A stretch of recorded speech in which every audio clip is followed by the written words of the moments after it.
Hello everyone, welcome to my channel KP success zone. दोस्तों, हम लोग शुरू करने वाले हैं आज बिहार दरोगा मेंस का नया सेट जो कि प्लेटफॉर्म के द्वारा बनाया गया है और ये मार्केट में आ गया है। इसमें टोटल 17 सेट है, ठीक है, समान अध्ययन का, और 17 सेट हिंदी का दिया गया है।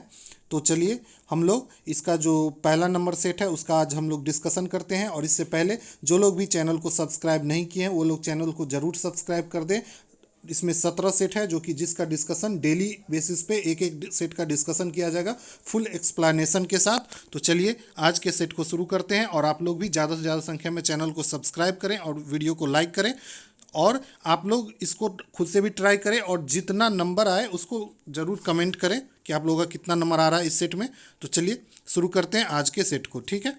आज के सेट का पहला क्वेश्चन है, संप्रभुता राज्य की पूर्णता है, यह किसने कहा। तो संप्रभुता जो है किसी भी राज्य की पूर्णता होती है, और ये किसके द्वारा कहा गया है दोस्तों। तो ये जो कहा गया है जीन बोंदा के द्वारा। किसके द्वारा? जीन बोंदा के द्वारा। जीन बोंदा एक फ्रांसीसी थे। कहाँ के रहने वाले थे? तो फ्रांस के रहने वाले थे, ठीक है।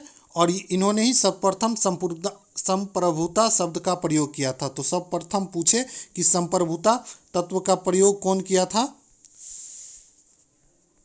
तो ये किया गया था किसके द्वारा दोस्तों?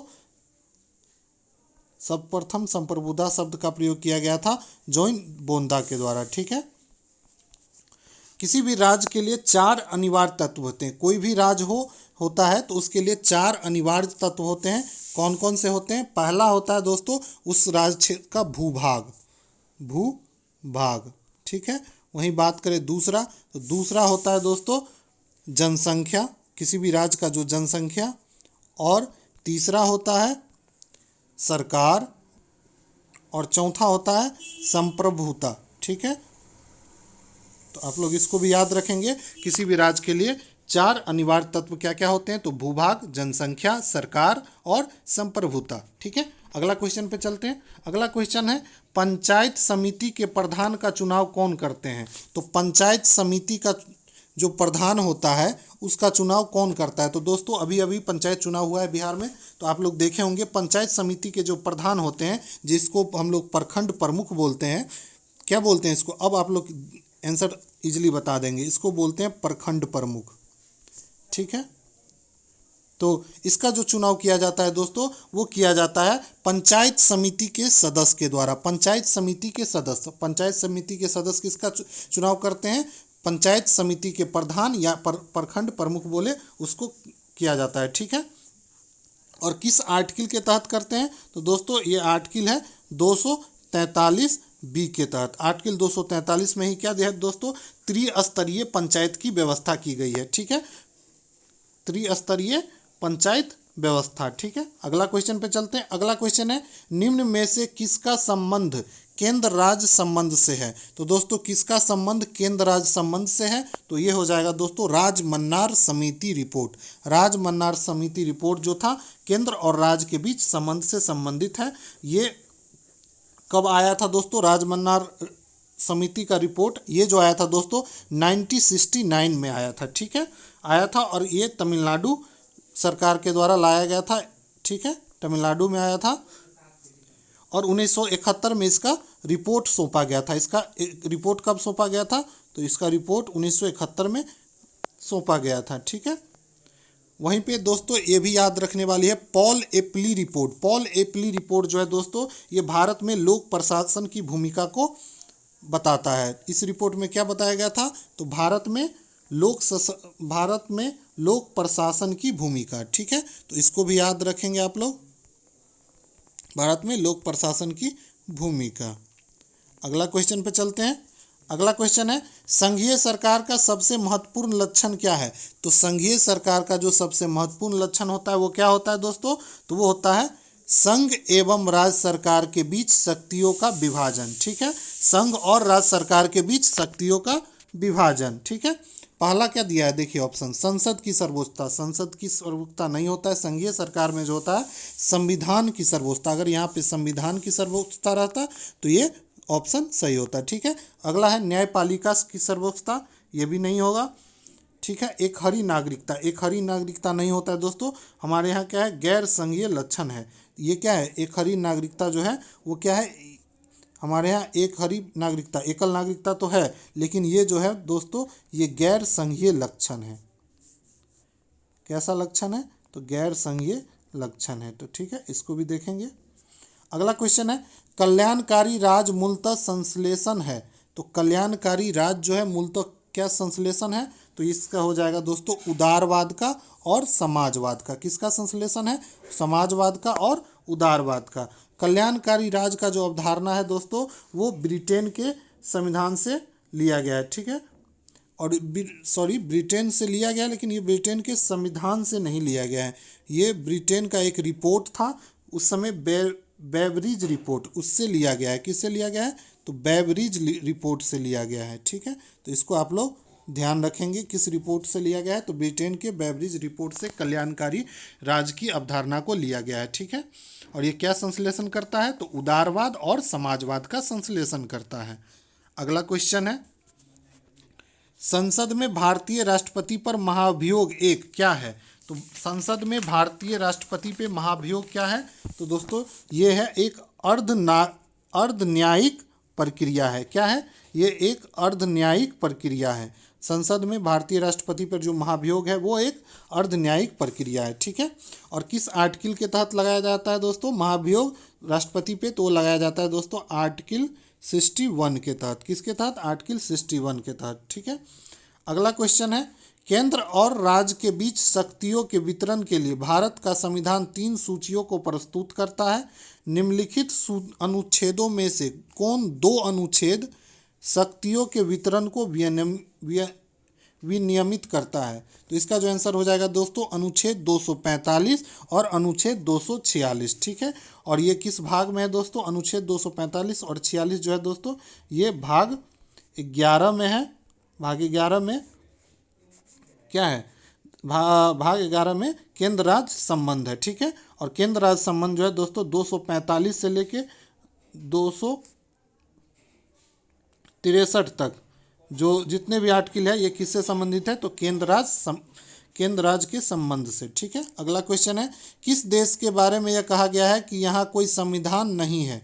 तो किस देश के बारे में ये कहा गया है कि यहाँ पे कोई संविधान नहीं है? तो दोस्तों इसका आंसर हो जाएगा ग्रेट ब्रिटेन। ग्रेट ब्रिटेन के संविधान को बोला गया है कि यहाँ पे कोई संविधान नहीं है। ऐसा क्यों बोला गया है? क्योंकि ग्रेट ब्रिटेन का जो संविधान है वो क्या है? लिखित नहीं है। इसमें यहाँ पे क्या है? लिखित संविधान नहीं है, जिसके कारण बोला गया है कि यहाँ पे कोई संविधान नहीं है। ठीक है, विश्व का प्रथम लिखित संविधान अगर पूछे तो अमेरिका का हो जाएगा। विश्व का जो पहला किसका था? तो अमेरिका क्या था? पहला लिखित, फर्स्ट लिखित संविधान। पहला लिखित संविधान किसका था? अमेरिका का था। ठीक है, अगला क्वेश्चन है, निम्न में से कौन सा विषय भारत में संघ सूची का नहीं है? तो कौन है दोस्तों जो संघ सूची का विषय नहीं है? ठीक है, तो भारत में 3 सूची है दोस्तों। हमारे संविधान में 3 सूची का वर्णन किया गया है, राज्य सूची, समवर्ती सूची और केंद्र सूची। तो इसमें से जो शिक्षा जो है दोस्तों वो किसके अंतर्गत आता है? ये समवर्ती सूची में आता है, संघ सूची में नहीं आता है। लेकिन प्रतिरक्षा, रेल, निर्वाचन ये किस सूची में आता है? तो ये संघ सूची में आता है। लेकिन शिक्षा जो है वो समवर्ती सूची में आता है। शिक्षा का अधिकार 1976 ईस्वी तक जो है दोस्तों वो केंद्र सूची में था, लेकिन 1976 ईस्वी में इसको 42वें संविधान संशोधन के तहत इसको संघ सूची से समवर्ती सूची में डाल दिया गया। ठीक है, अगला क्वेश्चन है, निम्नलिखित में से कौन सा युग्म सही सुमेलित है? ठीक है, तो यहाँ दिया गया, देखिए जवाहरलाल नेहरू ये यहाँ पे दोस्तों एक तरह से पुस्तक दिया गया और उसके लेखक सुमेलित करने के लिए दिया गया। ठीक है, तो इसमें पूछ रहा है कौन सुमेलित नहीं है? तो दोस्तों जवाहरलाल नेहरू जो है इससे संबंधित नहीं होंगे। मार्क्स, गांधी एंड सोशलिज्म ये पुस्तक जो है दोस्तों ये किसके द्वारा लिखा गया था? ये जो लिखा गया था अमिताभ भट्ट के द्वारा। अमिताभ भट्ट के द्वारा लिखा गया था, अमिताभ भट्ट के द्वारा। तो ये जो हो जाएगा दोस्तों ये गलत हो जाएगा। ठीक है, अमिताभ भट्ट के द्वारा लिखा गया था। वहीं बात करें राम मनोहर लोहिया के द्वारा विल टू पावर जो लिखा गया था वो किसके द्वारा लिखा गया था? राम मनोहर लोहिया के द्वारा, बिल्कुल सही है। M.K. गांधी के द्वारा हिंद स्वराज लिखा गया था, ये भी सही है। और कार्ल मार्क्स के द्वारा दास कैपिटल लिखा गया था, ये भी पुस्तक सही है। ठीक है, अगला क्वेश्चन है, राज्य के नीति निर्देशक तत्व को सामाजिक क्रांति का दस्तावेज भी कहा जाता है। संविधान का कौन सा अनुच्छेद इसकी ओर इंगित करता है? ठीक है, तो राज्य का नीति निर्देशक तत्व दोस्तों ये भाग 4 में है, भाग 4 में, और कहाँ के संविधान से लिया गया है? आयरलैंड के संविधान से लिया गया है। इसमें सामाजिक आर्थिक दर्शन भी बोला गया है। क्या बोला गया है? सामाजिक क्रांति का दस्तावेज या सामाजिक आर्थिक दर्शन बोला जाता है राज्य के नीति निर्देशक तत्व को। और ये किस अनुच्छेद के तहत? अनुच्छेद 38 के तहत। ठीक है, अनुच्छेद 38 के तहत। अगला क्वेश्चन है, भारत के प्रधानमंत्री जो है उसको किस तरीके से नियुक्त किया जाता है, या मनोनीत किया जाता है, या निर्वाचित किया जाता है, या चयनित किया जाता है? तो दोस्तों भारत के जो भी प्रधानमंत्री बनते हैं उसे नियुक्त किया जाता है, और किसके द्वारा किया जाता है? तो राष्ट्रपति के द्वारा नियुक्त किया जाता है। कौन नियुक्त करता है? राष्ट्रपति के द्वारा नियुक्त किया जाता है। ठीक है, और किस आर्टिकल के तहत? तो आर्टिकल 75 के तहत। ठीक है, आर्टिकल 75 के द्वारा। और प्रधानमंत्री जो होता है दोस्तों सरकार का प्रमुख होता है। सरकार का किसी देश, हमारे देश का जो सरकार का प्रमुख है वो कौन होगा? सरकार का प्रमुख होता है प्रधानमंत्री। और वो राष्ट्र का प्रमुख पूछे तो राष्ट्र का जो प्रमुख होगा वो राष्ट्रपति होगा। ठीक है, तो राष्ट्रपति क्या होगा? राष्ट्र का प्रमुख होता है। अगला क्वेश्चन पे चले। अगला क्वेश्चन है, भारतीय संविधान के निम्न में से किस अनुच्छेद के अंतर्गत मौलिक अधिकार के परिवर्तन का निलंबन किया जा सकता है? तो दोस्तों मौलिक अधिकार के जो परिवर्तन का निलंबन है वो किस अनुच्छेद के तहत किया जा सकता है? तो इसका जो आंसर हो जाएगा दोस्तों अनुच्छेद 359। अनुच्छेद 359 के तहत किया जा सकता है। ठीक है, और ये किसके द्वारा किया जाता है दोस्तों? तो ये राष्ट्रपति के द्वारा किया जाता है। ठीक है, अगला क्वेश्चन है, निम्नलिखित में से कौन संसद के किसी भी सदन की कार्यवाही में सहभागी हो सकता है? तो संसद के किसी भी सदन में की जो कार्यवाही होगी उसमें कौन सहभागी हो सकता है? तो वो होता है दोस्तों अटॉर्नी जनरल। किस आर्टिकल के तहत पूछे? तो आर्टिकल 76 के तहत वो संसद के किसी भी सदन के कार्यवाही में सहभागी हो सकता है, लेकिन वोट नहीं देगा। ठीक है, मतदान नहीं करेगा। किस आर्टिकल के तहत? आर्टिकल 88 के तहत ये मतदान नहीं कर सकते हैं। अगला क्वेश्चन है, निम्नलिखित में से वह कौन था जो काकोरी संयंत्र कांड में फांसी की सजा से बच गए थे? तो कौन थे जो काकोरी संयंत्र कांड जो हुआ था जिसमें फांसी की सजा से बच गए थे? तो हो जाएंगे दोस्तों चंद्रशेखर आज़ाद। बाकी अशफाकुल्ला खान, राजेंद्र लाहिड़ी और राम प्रसाद बिस्मिल, ये तीनों लोगों को काकोरी षड्यंत्र कांड में सजा मिली थी फांसी की। और चौथे लोग भी थे, इसमें 4 लोगों को मिली थी। चौथा लोग थे रोशन सिंह। तो इसका भी नाम याद रखेंगे, रोशन सिंह को भी इसी कांड के तहत फांसी की सजा मिली थी। ठीक है, और चंद्रशेखर आज़ाद जो है दोस्तों इसकी मृत्यु हो गई थी 27 फरवरी को। कहाँ पे? तो इलाहाबाद के 27 फरवरी 1931 को इलाहाबाद के अल्फ्रेड पार्क में। तो इसको भी याद रखेंगे। साथ ही काकोरी संयंत्र कांड जो हुआ था वो कब हुआ था? तो इसका डेट भी याद रखेंगे, पूछा जाता है एग्जाम में। 9 अगस्त 1925 ईस्वी को हुआ था। ठीक है, अगला क्वेश्चन पे चलते हैं। अगला क्वेश्चन है, हम्पी में स्मारकों का निर्माण किसके द्वारा किया गया था? तो हम्पी जो है दोस्तों वहाँ पे स्मारक का निर्माण किसके द्वारा किया गया था? स्मारकों का निर्माण किसके द्वारा किया गया था? तो वो किया गया था हरिहर और बुक्का के द्वारा। हरिहर और बुक्का ने ही विजयनगर साम्राज्य की स्थापना किया था। तो इसकी राजधानी थी हम्पी। विजयनगर साम्राज्य की राजधानी क्या थी? हम्पी थी। दोस्तों किसकी थी? विजयनगर साम्राज्य की राजधानी थी। ठीक है, राजधानी थी किसकी? विजयनगर की। तो इसको भी याद रखेंगे आप लोग। अगला क्वेश्चन है, भक्ति आंदोलन के निम्नलिखित नायकों में से कौन इस्लाम से प्रभावित थे?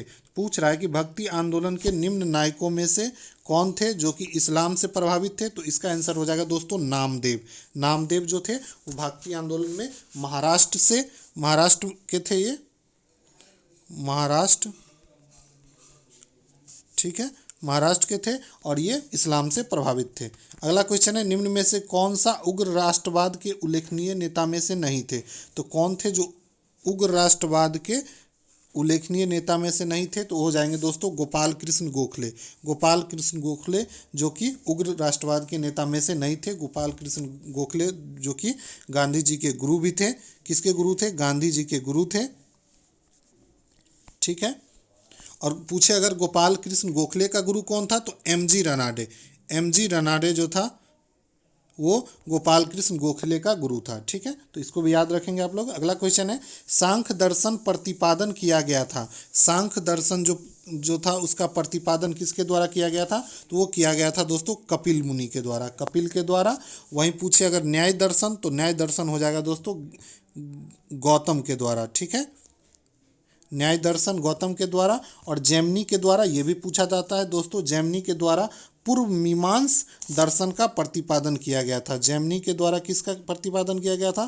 पूर्व मीमांस दर्शन का। ठीक है, वहीं बात करें पतंजलि के द्वारा, तो पतंजलि आप लोग जानते हैं ये योग दर्शन के प्रतिपादक थे। तो इसमें सारे आप लोग याद रखेंगे, बार बार पूछा जाता है सांख्य दर्शन के प्रतिपादित कौन किया था, तो कपिल के द्वारा किया गया था। वहीं न्याय दर्शन का तो गौतम के द्वारा, जैमिनी के द्वारा पूर्व मीमांस का, और पतंजलि के द्वारा योग का। अगला क्वेश्चन है, गुप्त शासकों द्वारा जारी किए गए चांदी के सिक्के क्या कहलाते थे?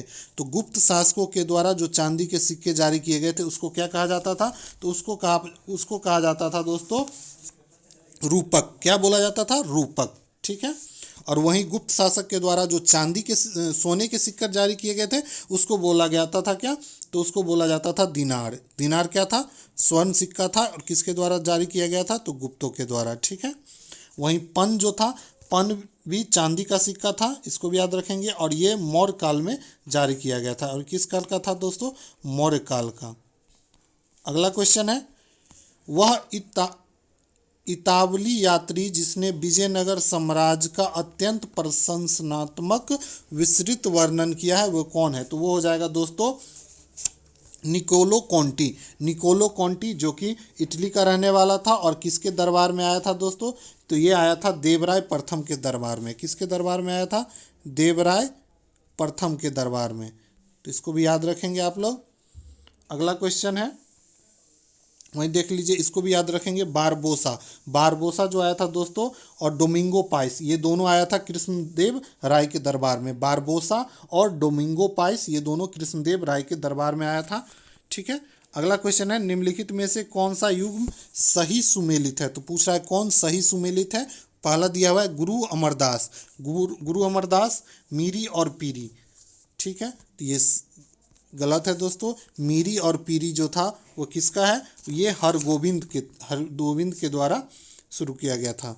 अगला है, गुरु अर्जुन देव द्वारा आदि ग्रंथ का संकलन किया था। ये बिल्कुल सही है, गुरु अर्जुन देव के द्वारा ही आदि ग्रंथ का संकलन किया गया था। अगला है, गुरु रामदास के द्वारा दल खालसा। तो ये भी गलत हो जाएगा दोस्तों। गुरु गोविंद सिंह के द्वारा मंजी, ये भी गलत है। ठीक है। आदि ग्रंथ की जो रचना की गई थी वो कब की गई थी? तो इसको ईस्वी पूछा जाता है कभी कभी। 1604 ईस्वी में किया गया था दोस्तों। और इसमें नानक और बाबा फरीद के वचनों को संकलित किया गया है। ठीक है, गुरु नानक और बाबा फरीद के वचन को संकलित किया गया है। अगला क्वेश्चन है, जया तरंग आंदोलन कहाँ प्रारंभ हुआ था? तो दोस्तों जिया तरंग आंदोलन जो है वो प्रारंभ हुआ था। और कहाँ पे हुआ था दोस्तों? तो वो हुआ था मणिपुर में। कहाँ पे हुआ था? मणिपुर में। और किसके नेतृत्व में हुआ था? तो वो हुआ था दोस्तों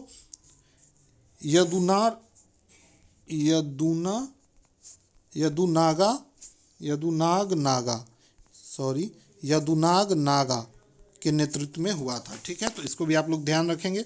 अगला क्वेश्चन है, निम्नलिखित में से कौन युग्म सही सुमेलित नहीं है? तो दिया हुआ है कौन सही सुमेलित नहीं है। पहला है हेक्टर मुनरो और बक्सर का युद्ध। तो दोस्तों बक्सर का युद्ध जो हुआ था उसमें हेक्टर मुनरो ने ही अंग्रेजों का नेतृत्व किया था। तो ये वाला सही है। आंग्र नेपाल युद्ध लॉर्ड हेस्टिंग्स के काल में हुआ था। और ये सही है दोस्तों। ये हुआ था, कब हुआ था दोस्तों? ये पूछा जाता है। तो 1814 से 16 के बीच हुआ था आंग्ल नेपाल युद्ध। वहीं लॉर्ड बेलेजली चतुर आंग्ल मैसूर युद्ध, ये भी सही है। लॉर्ड कॉर्नवालिस मराठा युद्ध, ये दोस्तों गलत हो जाएगा। ठीक है, ये सुमेलित नहीं है। लॉर्ड कॉर्नवालिस नहीं होगा इसका। ठीक है। अगला क्वेश्चन है, कान्यकुब्ज किस भारतीय शहर का प्राचीन नाम है? तो कान्यकुब्ज जो है दोस्तों प्राचीन नाम है किसका? तो हो जाएगा दोस्तों कन्नौज का। कन्नौज जो कि कहाँ पे पड़ता है? उत्तर प्रदेश में पड़ता है और ये वर्धन वंश का राजधानी था। वर्धन वंश का राजा हर्षवर्धन ने इसको अपना राजधानी बनाया था। ठीक है, वर्धन वंश से संबंधित है। इसको दोस्तों कन्नौज को एक चीज याद रखिए, इसको पूर्व का ग्रास भी बोला जाता है। पूर्व का ग्रास बोला जाता है किसको? तो कन्नौज को बोला जाता है पूर्व का ग्रास बोला जाता है। ठीक है, अगला क्वेश्चन है मौर्य काल में सीता से तात्पर्य है। तो मौर्य काल में सीता किसको बोला जाता था दोस्तों? तो वो बोला जाता था राजकीय भूमि से प्राप्त आय को। राजकीय भूमि से जो प्राप्त आय प्राप्त होता था उसको सीता बोला जाता था। सीता जो था और कृषि विभाग का जो अध्यक्ष होता था उस समय, कृषि विभाग का जो अध्यक्ष होता था उसको क्या बोला जाता था? तो ये भी पूछा जाता है कई बार एग्जाम में। तो ये बोला जाता था सीता अध्यक्ष। ठीक है, अगला क्वेश्चन है भारतीय स्वाधीनता संघर्ष में निम्नलिखित घटनाओं को दिए गए कूट के अनुसार सही क्रम अनुसार सजाना है। पहला क्या है? देखिए, द्वितीय गोलमेज सम्मेलन। द्वितीय गोलमेज सम्मेलन, द्वितीय गोलमेज सम्मेलन कब हुआ था दोस्तों? तो द्वितीय गोलमेज सम्मेलन हुआ था 1931 में। 1931 और 31 में कब? 7 सितंबर से लेके ये चला था दिसंबर तक। ठीक है, दिसंबर 1931 तक। वही बात करें भारतीय राष्ट्रीय कांग्रेस का कराची अधिवेशन, तो कराची अधिवेशन जो हुआ था दोस्तों ये हुआ था 29 मार्च 1931 को। देखिए सब 1931 का ही दिया हुआ है। वही बात करें भगत सिंह की फांसी जो हुई थी ये भी हुआ था 23 मार्च को। ये हुआ था 23 मार्च को और 1931 में। तो इसमें आपको डेट याद रहेगा तभी आप कर पाएंगे। गांधी इरविन समझौता जो हुआ था ये हुआ था 5 मार्च 1931 को। काफ़ी फंसाने वाला क्वेश्चन है, अगर आपको डेट नहीं याद होगा तो आप नहीं कर पाएंगे। ठीक है, तो देखिए तो इसका क्या हो जाएगा आंसर? सबसे पहले चौथा नंबर हुआ था गांधी इरविन समझौता 5 मार्च 1931 को। उसके बाद भगत सिंह को फांसी 23 मार्च 1931 को। फिर हो जाएगा दूसरा भारतीय राष्ट्रीय कांग्रेस का कराची अधिवेशन जो कि 29 मार्च 1931 को हुआ था। उसके बाद हो जाएगा द्वितीय गोलमेज सम्मेलन जो 1931 में 7 सितंबर से दिसंबर 1931 तक चला था। ठीक है, तो इस तरीके से इसको सजा लेंगे। अगला क्वेश्चन है तालीकोटा का युद्ध लड़ा गया था। तालीकोटा का युद्ध लड़ा गया था किसके किसके बीच? तो ये जो लड़ा गया था दोस्तों विजयनगर और बीजापुर, अहमदनगर, बीदर और गोलकुंडा की संयुक्त सेना के बीच लगा। विजयनगर था और एक तरफ बीजापुर, अहमदनगर, बीदर और गोलकुंडा के संयुक्त सेना के बीच लड़ा गया था। ठीक है, विजयनगर के तरफ से जो नेतृत्व किया था ये कौन किया था? तो ये भी याद रखेंगे आप लोग, वो किया गया था सदाशिव भाव के द्वारा। ठीक है, किसके द्वारा? सदाशिव भाव के द्वारा। वहीं इधर का जो सारा संयुक्त दल था उसका जो नेतृत्व कर रहा था वो कौन कर रहा था? अली आदिल शाह। किसके द्वारा किया जा रहा था? आदिल शाह के द्वारा किया जाता गया था। और ये युद्ध कब हुआ था दोस्तों? इसका डेट भी याद रखना है। ये हुआ था 23 जनवरी 1565 ईस्वी को हुआ था। ठीक है, इसको दोस्तों इस तालीकोटा का युद्ध को कई बार बन्नी हट्टी का युद्ध और राक्षसी तटंगरी का युद्ध भी बोला जाता है। तो आप लोग कंफ्यूज नहीं होंगे, सारा एक ही है। या तालीकोटा का युद्ध पूछे या फिर बन्नी हट्टी का युद्ध पूछे या राक्षसी टंगरी का युद्ध पूछे, सब में यही होगा। ठीक है, अगला क्वेश्चन है रविन्द्रनाथ टैगोर को नोबेल पुरस्कार किस वर्ष दिया गया था? तो रविन्द्रनाथ टैगोर को नोबेल पुरस्कार दिया गया था और किस क्षेत्र में दिया गया था दोस्तों? साहित्य के क्षेत्र में दिया गया था। और पहला भारतीय था जिसको नोबेल पुरस्कार मिला था साहित्य के क्षेत्र में भी और ओवरऑल भी। तो ये कब दिया गया था दोस्तों? 1913 ईस्वी में दिया गया था। ठीक है, और पूछे अगर किस पुस्तक के लिए दिया गया था, किस साहित्य के लिए दिया गया था, तो गीतांजलि के लिए दिया गया था। गीतांजलि के लिए दिया गया था। ठीक है, अगला क्वेश्चन है भूदान आंदोलन की शुरुआत हुई थी। भूदान आंदोलन की शुरुआत कहाँ पे हुई थी दोस्तों? तो भूदान आंदोलन का जो शुरुआत हुआ था वो आंध्र प्रदेश में हुआ था। ठीक है, वहीं पे अगर पूछे कि ग्राम दान आंदोलन की शुरुआत कहाँ पे हुई थी तो इसको भी याद रखेंगे दोस्तों। ग्राम दान आंदोलन की जो शुरुआत हुई थी ये हुई थी उड़ीसा से। ठीक है, और भूदान आंदोलन का शुरुआत हुआ था आंध्र प्रदेश से। तो इसको भी याद रखेंगे। भूदान आंदोलन का जो जनक है वो किसको माना जाता है? इसका जो जनक है दोस्तों वो है विनोबा भावे।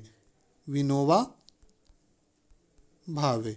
ठीक है, और ये कब शुरू किया गया था? तो 18 फरवरी 1951, ये 1951 में शुरू किया गया था। ठीक है, भूदान आंदोलन। अगला क्वेश्चन है, देखिए क्वेश्चन यहाँ पे केमिस्ट्री का है, जहाँ 4D 5P 5F 6P दिया गया है और घटती ऊर्जा क्रम में व्यवस्थित करने के लिए दिया गया। तो देखिए इसका जो आंसर हो जाएगा दोस्तों बी नंबर। सबसे कम ऊर्जा जो होगा किसमें? 4D में, 5P में, फिर 6P में और उसके बाद 5F में। ठीक है, कम ऊर्जा अक्ष से ऊर्जा कक्ष में। ठीक है, अगला क्वेश्चन है, ओजोन अणु के कोणीय आकृति में सिग्मा और पाई आबंध कितने होते हैं? तो देखिए दोस्तों पूछ रहा है इसमें ओजोन का जो अणु होता है उसमें कितना सिग्मा पाई बंध होता है और कितना पाई बॉन्ड होता है। तो देखिए सबसे पहले हम लोग ओजोन का वो बना लेंगे। ओजोन इस तरह से एक सिंगल बॉन्ड और एक डबल बॉन्ड होंगे। तो सिंगल बॉन्ड में क्या होता है? एक सिग्मा बॉन्ड होता है, इसको बोलते हैं सिग्मा। और वहीं डबल बॉन्ड में एक सिग्मा बॉन्ड और एक पाई बॉन्ड होता है। ठीक है, तो इसमें क्या हो जाएगा दोस्तों? इसका आंसर हो जाएगा दूसरा नंबर, एक सिग्मा और एक सिग्मा, दो सिग्मा हो गया। ठीक है, दो सिग्मा हो गया और एक पाई हो गया, तो दो सिग्मा और एक पाई। अगला क्वेश्चन है, निम्नलिखित द्रव्यों में से किसका पृष्ठ तनाव अधिक होता है? तो किसका पृष्ठ तनाव अधिक होगा दोस्तों? तो इसमें जो पृष्ठ तनाव जो सबसे ज़्यादा होगा वो होगा जल का। H2O का पृष्ठ तनाव क्या होता है? सबसे ज़्यादा होता है। और क्यों होता है? क्योंकि इसमें अंतर आणविक आकर्षण बल अधिक होता है। जल में अंतर आणविक आकर्षण बल अधिक होता है, जिसके कारण इसका पृष्ठ तनाव क्या होता है? अधिक होता है। अगला क्वेश्चन है, एक गैस जैसे कार्बन मोनोऑक्साइड आदर्श गैस नियम का सर्वाधिक पालन किस दशा में करेगा? आदर्श गैस का जो इक्वेशन होता है दोस्तों, इसको याद रखिए, PV = nRT होता है। तो पूछ रहा है कि कार्बन मोनोऑक्साइड आदर्श गैस नियम का सर्वाधिक पालन किस दशा में करेगा? तो वो करेगा उच्च ताप और निम्न दाब पे। कब करेगा? उच्च ताप और निम्न दाब पे। ठीक है, क्योंकि उच्च ताप और निम्न दाब पे कार्बन डाइऑक्साइड में कोई आकर्षण बल कार्य नहीं करता है। ठीक है, अगला क्वेश्चन है, जल की अस्थायी कठोरता हटाने के लिए प्रयुक्त विधि। तो जल की कठोरता को हटाने के लिए कौन सा विधि प्रयोग किया जाता है दोस्तों? तो वो किया जाता है क्लार्क विधि। किस विधि के द्वारा? तो क्लार्क विधि के द्वारा। अगला क्वेश्चन पे चलते हैं। अगला क्वेश्चन है, और यहाँ पे कुछ दिया हुआ है और पूछ रहा है किस विधि से बनता है। पहला क्या दिया हुआ है? सल्फ्यूरिक अम्ल। सल्फ्यूरिक अम्ल किस विधि के द्वारा बनाया जाता है? तो ये बनाया जाता है दोस्तों संपर्क विधि के द्वारा। किस विधि के द्वारा सल्फ्यूरिक अम्ल बनाया जाता है? संपर्क विधि के द्वारा। अगला है स्टील। स्टील किस विधि के द्वारा? तो वो होता है दोस्तों बेसेमर प्रक्रम के द्वारा बनाया जाता है। वहीं बात करें सोडियम हाइड्रोक्साइड के द्वारा, सोडियम हाइड्रोक्साइड का, तो ये लिबलांग प्रक्रम के द्वारा बनाया जाता है। और अमोनिया हैबर प्रक्रम के द्वारा बनाया जाता है। तो दोस्तों इसका आंसर हो जाएगा चौथा, दूसरा, तीसरा, चौथा, दूसरा, तीसरा और पहला। सी नंबर हो जाएगा करेक्ट। चलिए अगला क्वेश्चन है, निम्न में से आवश्यक एमिनो अम्ल है। तो इसमें से कौन अनावश्यक अमीनो अम्ल, ठीक है, मतलब अनुपयोगी अमीनो अम्ल कौन सा है दोस्तों? तो वो हो जाएगा एलानीन। ठीक है, अगला क्वेश्चन है, जैव निम्नीकरणीय बहुलक है। जैव निम्नीकरणीय बहुलक कौन है? तो हो जाएगा दोस्तों नाइलॉन 2, नाइलॉन 6। ठीक है, वहीं बात करें नाइलॉन 66 और नाइलॉन 6 जो है वे दोस्तों जैव निम्नीकरण बहुलक है। ठीक है, ये दोनों जो है दोस्तों अजैव निम्नीकरण बहुलक है। ठीक है, और ब्यूना 5 भी। अगला क्वेश्चन है, किस सतह का किसी द्रव से गीला होना मुख्यतः निर्भर करता है? तो किसी भी सतह का पृष्ठ का किसी द्रव से गीला होना वो किस पे निर्भर करता है? तो वो निर्भर करता है उसके पृष्ठ और द्रव के बीच स्पर्श कोण को।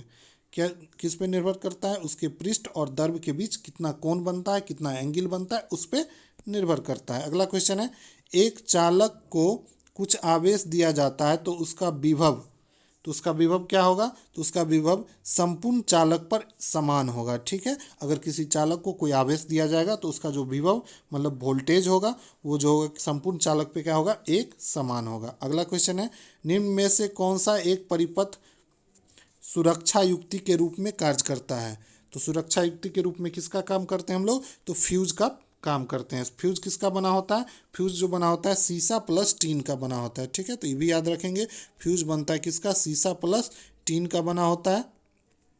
ठीक है, फ्यूज किस प्रकार का होना चाहिए? जिसका रेसिस्टेंस क्या हो? रेसिस्टेंस हाई हो। ठीक है, हाई हो, और साथ में अगर गलनांक की बात करें तो गलनांक कम हो। ठीक है, गलनांक कम हो, तो जिसका रेसिस्टेंस हाई होगा, गलनांक कम होगा, वो बहुत ही अच्छा फ्यूज होगा। ठीक है, ये ऊष्मीय प्रभाव पे कार्य करता है। फ्यूज जो काम करता है दोस्तों, ऊष्मीय प्रभाव पे काम करता है। अगला क्वेश्चन है, विद्युत परिपथ के लिए किरचॉफ के पहले और दूसरे नियम का परिणाम है। तो विद्युत परिपथ में किरचॉफ के पहले नियम और दूसरे नियम का क्या परिणाम है दोस्तों? तो इसका जो आंसर हो जाएगा दोस्तों, ऊर्जा संरक्षण। ऊर्जा संरक्षण। ठीक है, दूसरे नियम को दोस्तों लूप लॉ भी बोलते हैं, और पहला नियम तो जानते ही हैं, किसी भी बिंदु पे जो भी करंट होगा उसका सम क्या होता है? 0 होता है।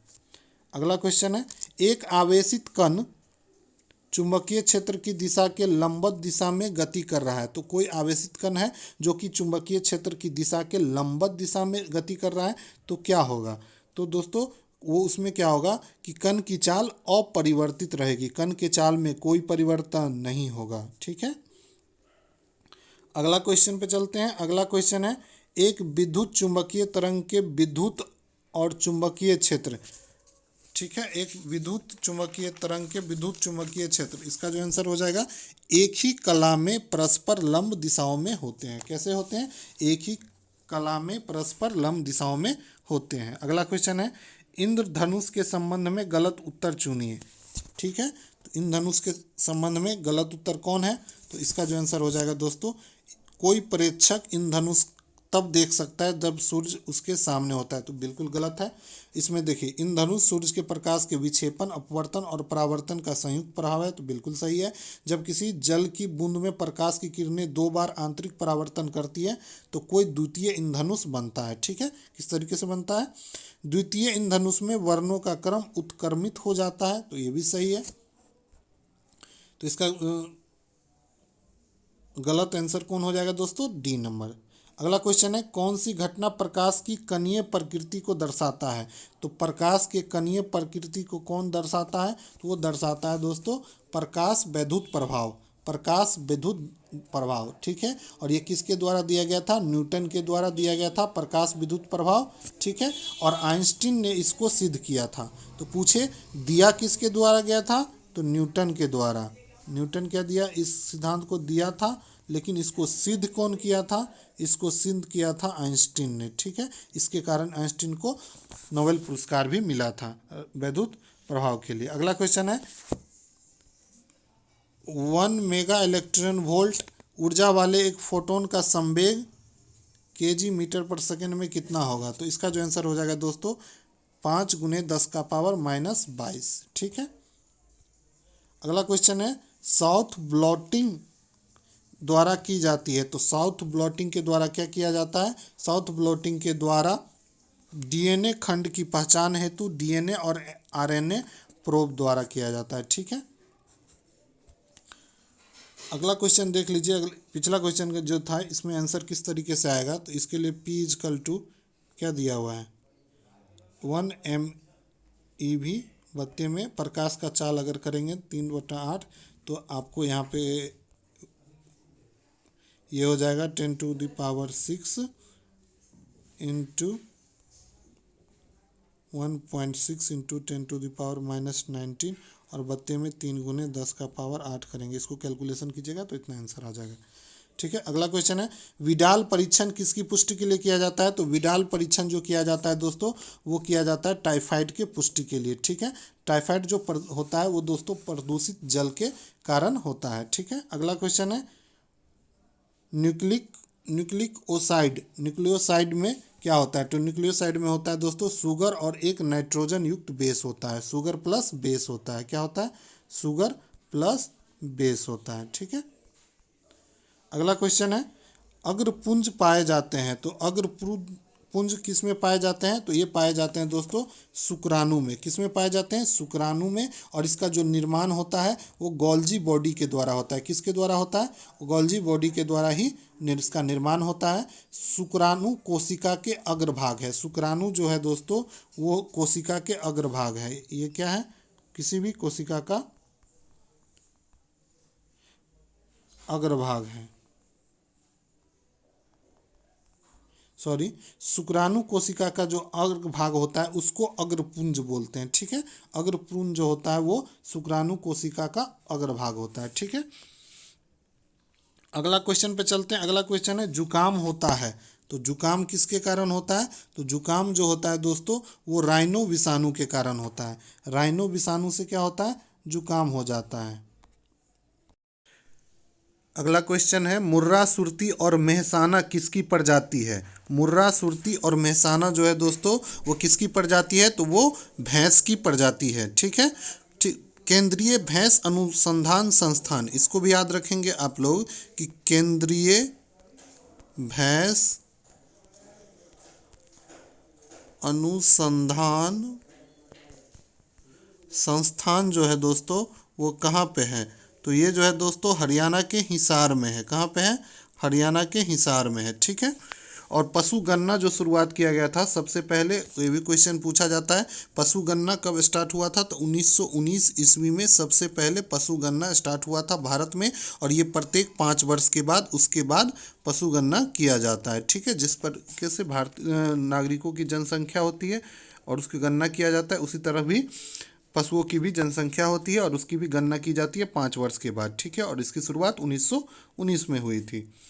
अगला क्वेश्चन है निम्न में से कौन कीटभक्षी पौधा है? तो कीटभक्षी पौधा जो हो जाएगा दोस्तों वो कौन है? तो वो है डोरसेरा और नेपथीम। नेपथीम और डोरसेरा दोनों। तो इसका आंसर हो जाएगा सी नंबर। ठीक है, वहीं अगर हाइड्रिला की बात करें तो हाइड्रिला जो है दोस्तों वो जलोदभिद पौधा है। जलोदभिद पौधा है। ठीक है, जलोदभिद पौधा है। अगला क्वेश्चन है एक पारिस्थितिकी तंत्र के वाहक बल है।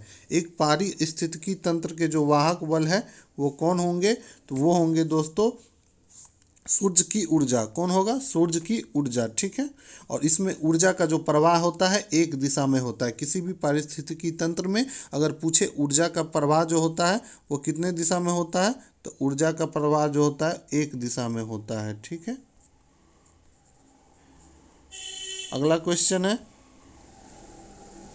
एबीसिनिया, राइजोफेरा और एंट्रीफ्लेक्स राइजोफेरा और एबीसिमिया है। तो ये क्या है दोस्तों? ये जो है हेलोफाइटा है। कौन है? हेलोफाइटा। ये कहाँ पाया जाता है? तो ये उच्च लवण युक्त जल में पैदा होते हैं। ठीक है, उच्च लवण वाले जो जल होते हैं उसमें हेलोफाइटा पैदा होते हैं। ठीक है, अगला क्वेश्चन है भारतीय मुद्रा बाजार के अंतर्गत निम्नलिखित नहीं है। तो भारतीय मुद्रा बाजार के अंतर्गत कौन नहीं है दोस्तों? तो इसका जो आंसर हो जाएगा वो हो जाएगा भारतीय औद्योगिक विकास बैंक। भारतीय औद्योगिक विकास बैंक, जिसको आईडीबीआई बैंक भी बोलते हैं। आईडीबीआई बैंक, इसकी जो स्थापना हुई थी, इसकी स्थापना 1964 ईस्वी में हुई थी। ठीक है, तो इसको भी याद रखेंगे।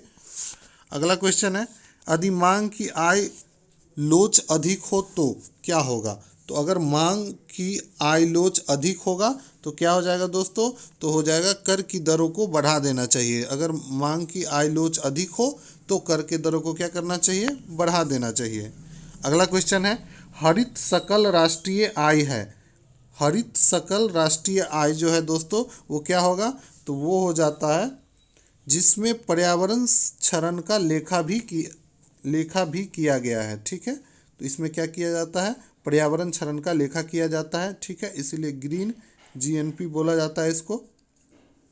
अगला क्वेश्चन है भारतीय अर्थव्यवस्था में रिजर्व मुद्रा बढ़ेगी यदि। तो भारतीय अर्थव्यवस्था में रिजर्व मुद्रा जो है वो बढ़ जाएगा। कब? तो जब रिजर्व बैंक के पास शुद्ध विदेशी मुद्रा भंडार बढ़ जाएगा। तो जब भी रिजर्व बैंक के पास शुद्ध विदेशी मुद्रा का भंडार बढ़ जाएगा तो भारतीय अर्थव्यवस्था में रिजर्व मुद्रा भी बढ़ जाएगी। अगला क्वेश्चन है चतुर्थ पंचवर्षीय योजना की अवधि क्या थी? तो पंचवर्षीय योजना की जो अवधि थी दोस्तों, वो हो जाएगा 1969 से 74 में। और इसी के तहत दोस्तों, इसी योजना के टाइम में बैंकों का राष्ट्रीयकरण किया गया था। 14 बैंकों का राष्ट्रीयकरण और कब किया गया था? तो 1969 में किया गया था। अगला क्वेश्चन है, निम्नलिखित में से कौन सा एक युग्म सुमेलित नहीं है? तो पूछ रहा है कौन इसमें से युग्म है जो सुमेलित नहीं है। पहला दिया है ब्लिजार्ड, जो कि कनाडा। तो दोस्तों ब्लिजार्ड कनाडा, ये बिल्कुल सही है। ब्लिजार्ड जो है ठंडी हवा है, जो कि कहाँ चलती है? कनाडा में चलती है। ठीक है, कैसी हवा है? तो ठंडी हवा है। और कहाँ चलती है? कनाडा में चलती है। अगला है हरमटन। हरमटन दोस्तों, ये नाइजर में चलता है, नाइजर या पश्चिमी अफ्रीका में चलता है। ये गिनी तट पर, इसको डॉक्टर वायु के नाम से भी बोला जाता है। ये इसको डॉक्टर वायु के नाम से भी जाना जाता है। किसको? हरमटन को। तो इसको याद रखेंगे आप लोग, डॉक्टर वायु के नाम से जाना जाता है किसको? हरमटन को। और ये नाइजीरिया या फिर पश्चिमी अफ्रीका में बहने वाली गर्म हवा है। अगला क्वेश्चन है, अगला पॉइंट है brick fielder France. Brick fielder France दोस्तों, ये युग्म जो है दोस्तों गलत हो जाएगा। ये जो है ब्रिक फिल्डर जो है, ये फ्रांस में नहीं बहती है, जबकि ये ऑस्ट्रेलिया में बहने वाली गर्म हवा है। कहाँ पे बहती है ब्रिक फिल्डर? ऑस्ट्रेलिया में बहने वाली गर्म हवा है। और पेम्पोरो अर्जेंटीना और पंपास क्षेत्र में बहने वाली गर्म हवा है। ठीक है, तो इसमें सबको याद रखेंगे कौन कहाँ का है। ब्लिजार्ड जो हो जाएगा कनाडा का, हरमटन नाइजर का, ब्रिक फिल्टर ऑस्ट्रेलिया का और पेम्पोरा अर्जेंटीना का। तो इसका आंसर कौन हो जाएगा? बी नंबर गलत है। अगला क्वेश्चन है, पोर्ट ब्लेयर स्थित है। पोर्ट ब्लेयर जो है दोस्तों, वो कहाँ पे स्थित है? कौन से अंडमान में? तो पोर्ट ब्लेयर जो है दोस्तों दक्षिणी अंडमान में स्थित है। ठीक है, और ये राजधानी है। पोर्ट ब्लेयर जो है राजधानी है अंडमान निकोबार की। ठीक है, अगला क्वेश्चन है, बाणसागर परियोजना स्थित है। बाणसागर परियोजना जो है किस नदी पे स्थित है दोस्तों? तो ये है सोन नदी पे। किस नदी पे स्थित है? सोन नदी पे। और कहाँ पे है? तो मध्य प्रदेश में है। मध्य प्रदेश में सोन नदी पे बाणसागर परियोजना है। वहीं अगर रिहंद नदी पे पूछे तो रिहंद परियोजना है। नर्मदा नदी पे, नर्मदा नदी जो कि नर्मदा नदी जिसको मध्य प्रदेश की जीवन रेखा भी बोला जाता है। तो मध्य प्रदेश की जीवन रेखा किस नदी को बोला जाता है? तो एमपी की जो जीवन रेखा हो जाएगी नर्मदा नदी। ठीक है, तो इसको भी ध्यान रखेंगे। अगला क्वेश्चन पे चलते हैं। अगला क्वेश्चन है, भारत में अरावली पर्वत का निर्माण हुआ था। तो भारत में अरावली पर्वत का जो निर्माण हुआ था वो कब हुआ था? तो वो हुआ था कैलिडोनियन युग में। ठीक है, अरावली पर्वत, महादेव पर्वत, सतपुरा पर्वत सभी इसी युग में निर्मित हुए थे। ये अरावली पर्वत जो है दोस्तों, वो विश्व की सबसे प्राचीनतम पर्वत है। विश्व की क्या है? सबसे प्राचीनतम पर्वत है। तो इसको भी आप लोग याद रखेंगे, ये भी पूछा जाता है ये पॉइंट। प्राचीनतम पर्वत कौन सा है विश्व का? तो हो जाएगा अरावली पर्वत। ठीक है, इसके जो सर्वोच्च शिखर है अरावली का सर्वोच्च शिखर, ये भी पूछा जाता है। इसको बोला जाता है गुरु शिखर। गुरु शिखर जो है अरावली की सबसे सर्वोच्च शिखर है। ठीक है, और इसको संतों का शिखर भी बोला जाता है। गुरु शिखर को संतों का शिखर बोला जाता है। इसको भी याद रखेंगे। अगला है, निम्नलिखित में से कौन सा एक युग्म सुमेलित नहीं है? पीर पंजाल, लघु हिमालय, बिल्कुल सही है दोस्तों। पीर पंजाल जो है किस हिमालय में आता है? तो लघु हिमालय में। पोटावर जो है वो कुमाऊं हिमालय में, ये गलत हो जाएगा दोस्तों। पोटावर जो है ये कुमाऊं हिमालय हिमाचल में नहीं, ये पाकिस्तान में पड़ता है। पाकिस्तान के पंजाब प्रांत में पड़ता है। ठीक है, तो इसको याद रखेंगे। अगला केटू काराकोरम क्षेत्र में पड़ता है, सही है। केरबा जो है कश्मीर घाटी में पड़ता है, ये भी सही है। तो इसमें आंसर को हो जाएगा पोटवार।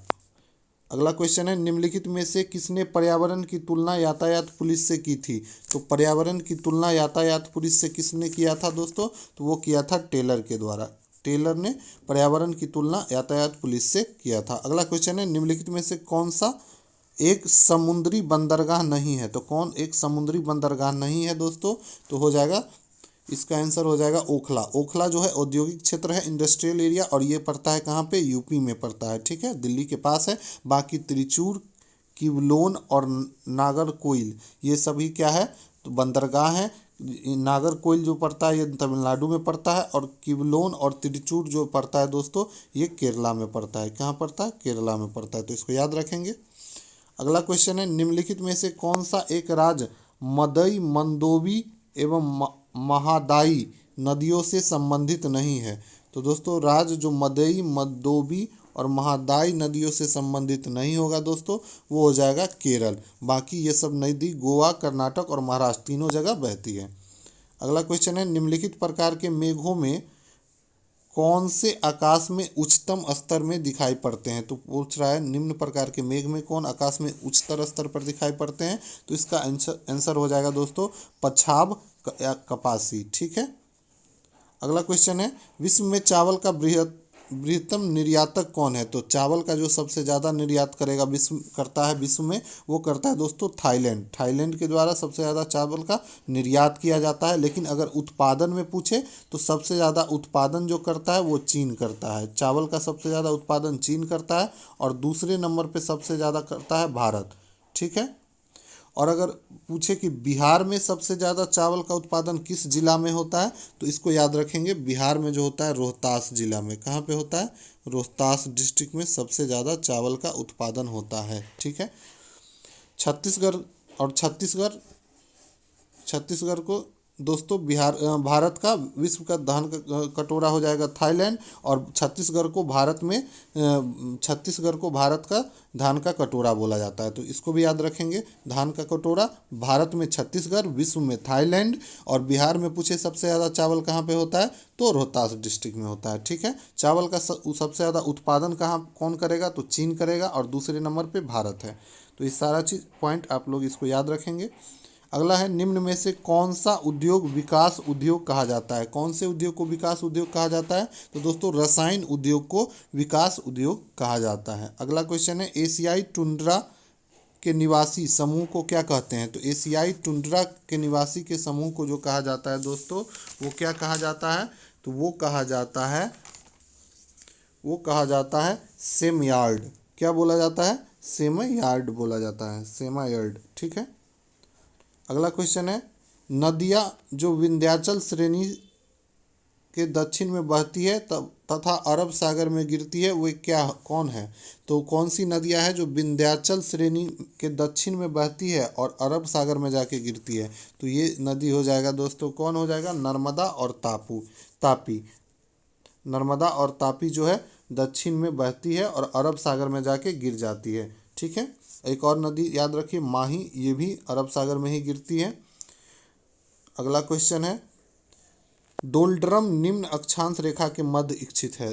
तो डोलड्रम जो है दोस्तों किस अक्षांश रेखा के मध्य स्थित है? तो ये हो जाएगा दोस्तों 5 डिग्री उत्तर से 5 डिग्री दक्षिण अक्षांश के बीच। ठीक है। और यहाँ पे वायु दाब निम्न होता है और सूर्य की रोशनी सीधी पड़ती है। ये क्या है? विषुवत रेखा के काफ़ी करीब है, और इस पे यहाँ पे वायु दाब जो होता है अधिक होता है, और काफ़ी अधिक गर्मी भी पड़ता है, क्योंकि इस पे सूरज का प्रकाश जो पड़ता है एकदम सीधा पड़ता है। अगला क्वेश्चन है, पृथ्वी से सूरज की औसत दूरी कितनी है? तो पृथ्वी से सूरज की औसत दूरी कितनी है? तो वो हो जाएगा दोस्तों 930 लाख मील। कितना है? 930 लाख मील है। ठीक है। अगला क्वेश्चन है, दुनिया का सर्वश्रेष्ठ पर्यटन गांव पोचमपल्ली जो है दोस्तों दुनिया का सबसे सर्वश्रेष्ठ पर्यटन गांव है, और ये किस राज्य में पड़ता है? ये भारत के तेलंगाना राज्य में पड़ता है। ठीक है। अगला क्वेश्चन है, भारत का पहला मानव युक्त महासागर मिशन है। तो भारत का जो पहला मानव युक्त महासागर मिशन है वो कौन है दोस्तों? तो वो हो जाएगा समुद्रयान। कौन है? समुद्रयान। अगला क्वेश्चन है, ई अमृत पोर्टल संबंधित है। तो ई अमृत पोर्टल जो संबंधित है किससे? तो ऑनलाइन और तीर्थ यात्रा बुकिंग सुविधा से। किससे? ऑनलाइन तीर्थ यात्रा बुकिंग सुविधा से संबंधित है। अगला क्वेश्चन है, COP26 शिखर सम्मेलन का आयोजन कहाँ पे हुआ था? तो COP26 शिखर सम्मेलन का आयोजन हुआ था दोस्तों ग्लासगो स्विट्जरलैंड में हुआ था। कहाँ पे हुआ था? ग्लासगो स्विट्जरलैंड में हुआ था। अगला क्वेश्चन है, यहाँ पे देखिए 2.1/2 दर्जन सेब का क्रय मूल्य दिया हुआ है 300 रुपये। प्रत्येक सेब को ₹15 में बेचा जाए तो कितना लाभ होगा? ठीक है। तो यहाँ पे देखिए कॉस्ट प्राइस कितना दिया हुआ है, मतलब क्रय मूल्य दिया हुआ है 300, और विक्रय मूल्य मतलब सेलिंग प्राइस कितना हो जाएगा दोस्तों? तो सेलिंग प्राइस जो हो जाएगा वो हो जाएगा 30 और गुने 15। ठीक है, टोटल कितना सेब है 2.1/2 दर्जन, तो 2 दर्जन में कितना हो जाएगा 24, और 1/2 दर्जन मतलब 12/2 मतलब 6, तो कितना हो जाएगा 24 6 30। तो टोटल कितने हो गए 30 सेब हो गए कि नहीं। तो हमको यहाँ पे क्या दिया, एक सेब को बेच रहा है 30 रुपये में, तो 15 सेब को कितना में बेचेगा, तो 15 सेब के बेचेगा 450 रुपये में। ठीक है, अब देखिए खरीदा था कितना में 300 रुपये में, बेच कितना में रहा है 450 में, तो लाभ कितना हो जाएगा, तो इससे यहाँ पे लाभ हो जाएगा क्या, सॉरी लाभ, यहाँ पे लाभ जो हो जाएगा दोस्तों वो कितना हो जाएगा, तो लाभ हो जाएगा 450 में से घटा दीजिए कितना 300, और हमको क्या पूछ रहा है परसेंटेज पूछ रहा है, तो ये हो जाएगा कितना, तो 150 आ जाएगा। तो लाभ परसेंट हमको पूछ रहा है, तो लाभ परसेंट हो जाएगा कितना, तो लाभ परसेंट हो जाएगा लाभ जो कि कितना आया 150 बते में क्रय मूल्य और गुने में 100। ठीक है, तो इसको कट दो और ये कितना आ जाएगा 50, तो देखिए कितना आ जाएगा आंसर 50%। आया कि नहीं, आप लोग को समझ में आया। इस सेट में हमने कोशिश करेंगे कि मैथ को अभी आप लोग को बताते चलें ताकि आपको मैथ में भी दिक्कत ना हो। ठीक है, तो देखिए इसका जो आंसर कितना आ जाएगा 50%, समझ में आ गया होगा आप लोगों को। अगला क्वेश्चन पे चलते हैं। अगला क्वेश्चन जो है, अगला क्वेश्चन पे चलते हैं। अगला क्वेश्चन अब इसको इरेज कर देते हैं क्योंकि अगला क्वेश्चन भी सॉल्व करना है। अगला क्वेश्चन है, अगला क्वेश्चन में ये देखिए यहाँ पे ए का मान पूछ रहा है, ये 75 डिग्री दिया हुआ और ये 40 डिग्री दिया है। तो देखिए दोस्तों अगर ये 75 डिग्री है और ये 40 डिग्री है, ठीक है, तो ये भी कितना हो जाएगा 75 डिग्री होगा, और ये भी कितना हो जाएगा 40 डिग्री होगा कि नहीं। तो ये वाला कोण कितना हो जाएगा, तो ये वाला कोण जो हो जाएगा दोस्तों 40 + 75 -180। तो ठीक इस तरीके से भी निकाल सकते हैं और बाकी एक इस तरीके से भी निकाल सकते हैं। देखिए कोई भी जो कोण होता है उसका सम्मुख कोण, जैसे मान लीजिए ये क्या है ट्रायंगल है और यहाँ पे ये इस तरीके का बन रहा है कि नहीं, ये बन रहा है, तो ये जो कोण का मान होता है इस कोण के और इस कोण के बराबर होता है। ठीक है, तो ये 75 और ये 40, तो हमको ये वाला क्या हो जाएगा, तो ये हमारा क्या हो जाएगा 75 + 40 किस कोण से, तो ये सम्मुख कोण है, सम्मुख कोण का योग के बराबर होता है। सम्मुख कोण जो होता है अंदर वाला दोनों कोण के योग के बराबर होता है। ये कोण जो होगा इस कोण और इस कोण के योग के बराबर हो जाएगा। तो 75 + 40 जो हो जाएगा तो कितना आ जाएगा 100 कितना आ जाएगा 115 डिग्री आएगा कि नहीं, 115 डिग्री इसका आंसर हो जाएगा। ठीक है, अगला क्वेश्चन पे चलते हैं। अगला क्वेश्चन है, यदि 2 साल के लिए 5% वार्षिक ब्याज के दर से चक्रवृद्धि ब्याज और साधारण ब्याज के बीच का अंतर इतना दिया हुआ है तो मूलधन बताएं। तो इसका जो मूलधन हो जाएगा दोस्तों वो मूलधन कितना होगा, तो इसको निकालने के लिए आप लोग इसका फार्मूला पे पुट करेंगे तो आपको आराम से आंसर आ जाएगा। ठीक है, तो चलिए इसको फार्मूला बता देते हैं आप लोग को। इसका डिफरेंस का डायरेक्ट फार्मूला होता है दोस्तों, डिफरेंस का फार्मूला होता है, इसको याद रखेंगे P × R/100 का स्क्वायर। ठीक है, यहाँ पे अगर वैल्यू पुट करेंगे तो यहाँ से आपको P का वैल्यू आ जाएगा क्या 90,000, कितना आ जाएगा यहाँ पे क्या दिया हुआ है देखिए 2 साल 5% की वार्षिक दर से चक्रवृद्धि ब्याज और साधारण ब्याज के बीच का अंतर दिया हुआ है, मतलब जो डिफरेंस दिया हुआ है वो कितना दिया है 225, और तो प्रिंसिपल हमको ये निकालना है, और आर का 5% है तो यहाँ पे पुट करेंगे वैल्यू को तो आपको पी की वैल्यू आराम से आ जाएगा। ठीक है, इसको कैलकुलेट कर लेंगे आप लोग। अगला क्वेश्चन है, दी गई संख्याओं के निम्नलिखित में से कौन आरोही क्रम सही है, तो कौन आरोही क्रम में सही है। तो देखिए कौन कौन से दिया गया 3 नंबर है 1/5, तो 1/5 इस तरीके से दशमलव में निकाल लीजिए। तो 1/5 का जब दशमलव में निकालेंगे तो क्या आ जाएगा, तो 1/5 को जब हम लोग दशमलव में निकालेंगे तो क्या आ जाएगा, तो 0.2 आएगा कि नहीं। 1/3 का जब दशमलव निकालेंगे तो क्या आ जाएगा 0.33 आएगा, और वहीं पे अगर 2/5 का निकालेंगे तो क्या आ जाएगा, तो 0.4 आएगा। तो अब आपको देखिए आरोही क्रम में घटाना है, मतलब बढ़ते हुए क्रम में, तो सबसे छोटा वाला पहले लेंगे। तो 1/5 0.2 सबसे छोटा है, उसके बाद कौन है 0.33 है तो 1/3, और फिर तीसरा कौन है 0.4 तो 2/5। तो इसका आंसर कौन सा हो जाएगा आरोही क्रम में, सी नंबर। अगला क्वेश्चन है, एक बहुभुज के प्रत्येक बाह्य कोण 40 डिग्री का है तो उसकी भुजा की संख्या। तो इसका डायरेक्ट फार्मूला होता है दोस्तों, बहुभुज के भुजा की संख्या जो होता है, भुजा की संख्या होता है क्या, भुजा की संख्या बराबर हो जाता है दोस्तों 360 बट्टे में बाह्य कोण, 360 बट्टे में बाह्य कोण। तो बाह्य कोण, अब देखिए सॉरी बरहम नहीं होगा, बाह्य कोण होगा, ठीक है, आप लोग समझ लीजिए बाह्य कोण है।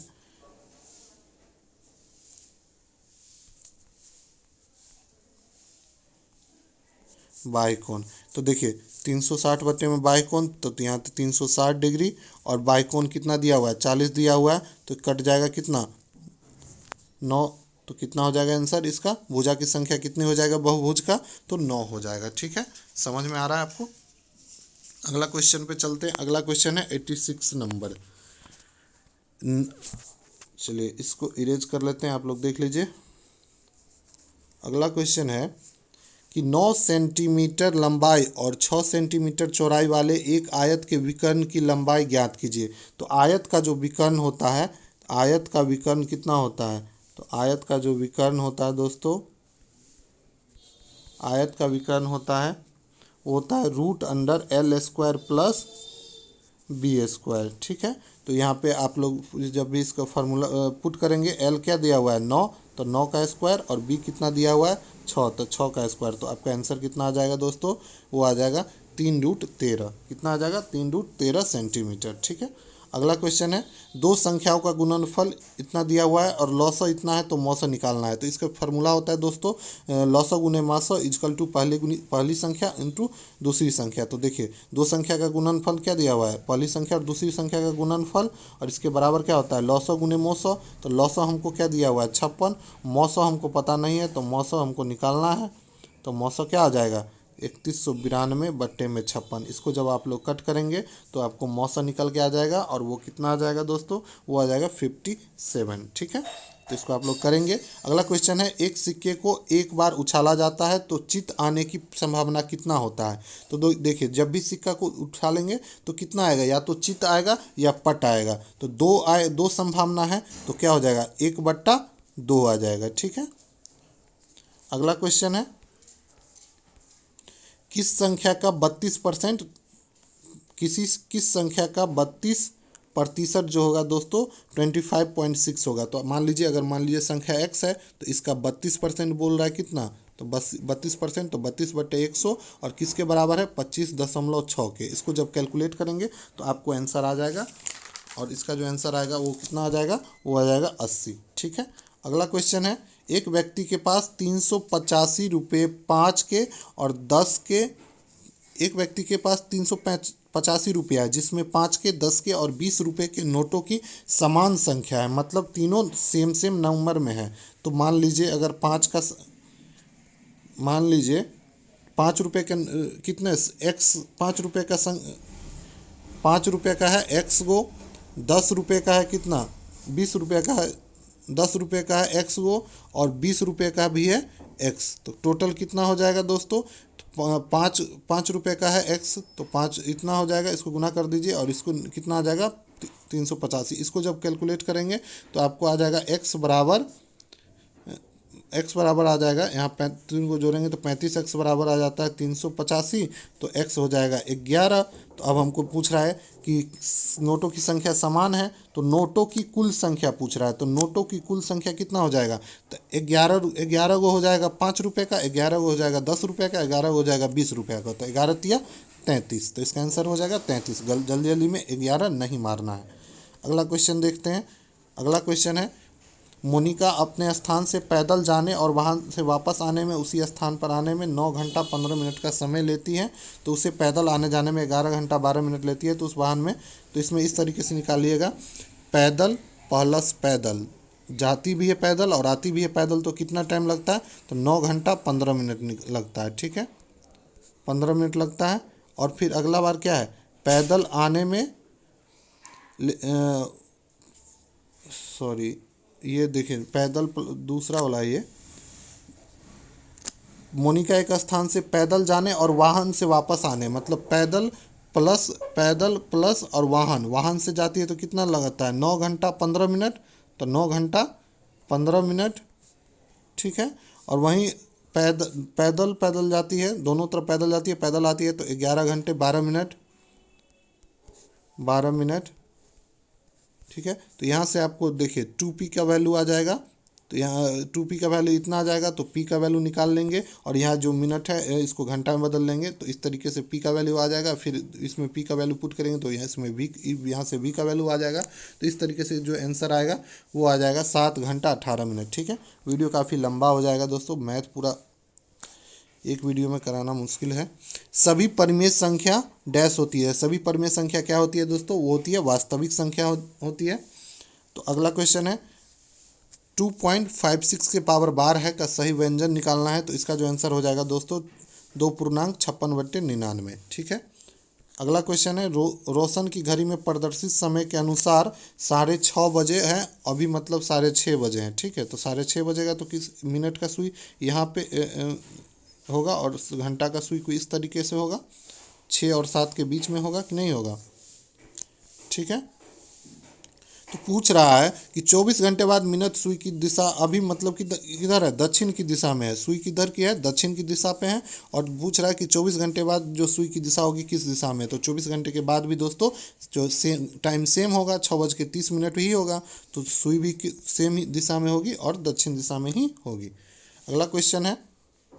अगला क्वेश्चन है एक विशिष्ट कुट भाषा में अभिमन्यु को इतना लिखा गया है। तो पूछ रहा है कपूर ये KARMPUTR को किस तरीके से लिखा जाएगा। तो इसमें देखिए कुछ नहीं किया है, पहला 2 अक्षर जो है जैसे A और B, तो इसको क्या कर दिया है, BA कर दिया है, ठीक है, इस तरीके से कर दिया है। और लास्ट वाला जो दोनों अक्षर है YU, उसको भी UY कर दिया है, ठीक है। और बाकी जो अक्षर है उसमें देखिए I को क्या कर दिया है, H को क्या है I, तो बाकी के अक्षर में +1 कर दिया है, ठीक है। इसी तरीके से जब इसमें भी करेंगे तो देखिए तो क्या आ जाएगा, KA है, इसको जो क्रॉस करेंगे तो A आ जाएगा और ये इधर आ जाएगा K। तो देखिए कौन सा आंसर हो जाएगा, AK।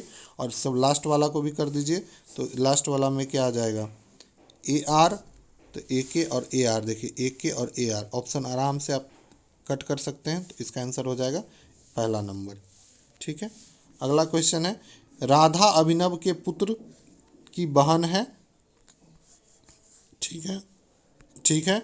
अगला दिया हुआ है कि राधा अभिनव के पुत्र की बहन है। तो देखिए इस तरीका जब भी क्वेश्चन आए तो आप ये जो कॉमा है यहाँ इससे आगे का पहले वो बनाइए, ट्री बनाइए, ठीक है। तो मान लीजिए ये अभिनव है, तो अभिनव का क्या दिया है, अभिनव के पुत्र का बहन, मतलब इसका बहन है कौन, तो राधा। तो इसकी बहन कौन होगी, तो मतलब इसकी बेटी होगी, तो ये बहन होगी। तो अब पूछ रहा है तो राधा का अभिनव से क्या संबंध है। तो राधा का अभिनव से पूछ रहा है, तो अभिनव जो है वो राधा को क्या बोलेगी, तो राधा को क्या बोलेगी अभिनव, तो अभिनव बोलेगी पोती, ठीक है। 2 जनरेशन गैप है। अगला क्वेश्चन है दिए गए पैटर्न में ध्यानपूर्वक अध्ययन कीजिए और उसमें आंसर बताना है। तो देखिए इसमें कुछ नहीं किया गया, इसमें क्या किया गया 4 + 16 तो 20 और गुने 2 करेंगे तो आंसर आ जाएगा 40। सब में यही पैटर्न किया गया है। 7 + 5, 7 × 5 12, 12 दूनी 24, 7 × 3 10 और 10 दोनों को जोड़ देंगे और 2 से गुना कर देंगे तो 20 आ रहा है। तो यही पैटर्न फॉलो करना है, आंसर हो जाएगा 40। अगला क्वेश्चन है इसमें दिया हो गया है गार्लिक को 112 लिखा जाता है तो क्लॉक को क्या लिखा जाएगा। इसमें क्या किया दोस्तों, इस जैसे G है तो इसके विपरीत जो अक्षर है उसका अंक लिया गया है, ठीक है। जैसे A का लिया गया है 26 और फिर जोड़ दिया गया, तो इसी तरीके से इसका जो अपोजिट वर्ड होगा उसका जो स्थानीय मान होगा वो लेंगे और उसको जोड़ देंगे तो उसका आंसर हो जाएगा 91, ठीक है। इसको आप लोग ट्राई करेंगे। अगला क्वेश्चन है निम्नलिखित में से ऐसे कितने 5 है जिसके ठीक पहले 6 है परंतु उसके ठीक बाद 9 नहीं है। तो इसका जो आंसर हो जाएगा दोस्तों वो हो जाएगा 3। अब देखिए कहाँ पर, यहाँ पे देखिए 5 है लेकिन आगे 9 है, तो ये वाला नहीं होगा, आगे 9 नहीं होना चाहिए। आगे देखिए यहाँ पे 5 है, आगे 9 नहीं है लेकिन पीछे 6 है, तो एक ये वाला काउंट हो जाएगा। आगे देखिए यहाँ पे 5 है लेकिन आगे 9 है, तो ये वाला काउंट नहीं होगा। लेकिन यहाँ पे देखिए 5 है और ये 4 है, तो ये काउंट हो जाएगा, तो दूसरा हो जाएगा। यहाँ पे देखिए 5 है, पीछे 6 है लेकिन आगे 9 है, तो ये वाला काउंट नहीं होगा। लेकिन यहाँ देखिए 5 है, पीछे 6 है, आगे कुछ भी नहीं है, तो इसको काउंट कर लेंगे। तो इसका आंसर हो जाएगा 1 2 और 3, ठीक है। कितना आ जाएगा, 3 आ जाएगा। अगला क्वेश्चन है, यदि 31 दिसंबर 2015 को गुरुवार था तो 1 जुलाई 2020 को कितना हो जाएगा। तो देखिए सबसे पहले आप लोग निकाल लेंगे कि देखिए 2015 31 दिसंबर 2015 से 31 दिसंबर 2019 तक निकाल देंगे तो टोटल 4 साल हो जाएगा। और एक साल में जब अपोजिट दिन निकालेंगे तो कितना हो जाता है, 365 में 7 से डिवाइड करेंगे, 7 पंचे 35, 7 दूनी 14, तो कितना एक आ रहा है। तो एक साल में एक दिन बढ़ेगा तो 4 साल में 4 दिन बढ़ जाएगा। और बाकी मंथ वाला है तो मंथ वाला को भी ऐसे कैलकुलेट करके टोटल दिन निकालिए और 7 से डिवाइड करके देखिए कितना एक्स्ट्रा दिन बन रहा है। तो आप टोटल देखेंगे उधर से 2 एक्स्ट्रा दिन मिलेगा तो आपको 6 एक्स्ट्रा दिन मिलता है। तो इसका जो आंसर हो जाएगा दोस्तों 100 का, तो वो हो जाएगा बुधवार। ठीक है, तो इस तरीके से ये सेट कंप्लीट हो गया। आप लोग को अगर वीडियो अच्छा लगा हो तो हमारे चैनल को सब्सक्राइब करें और वीडियो को लाइक करें और ज़्यादा से ज़्यादा शेयर करके हमारे वीडियो को सपोर्ट करें।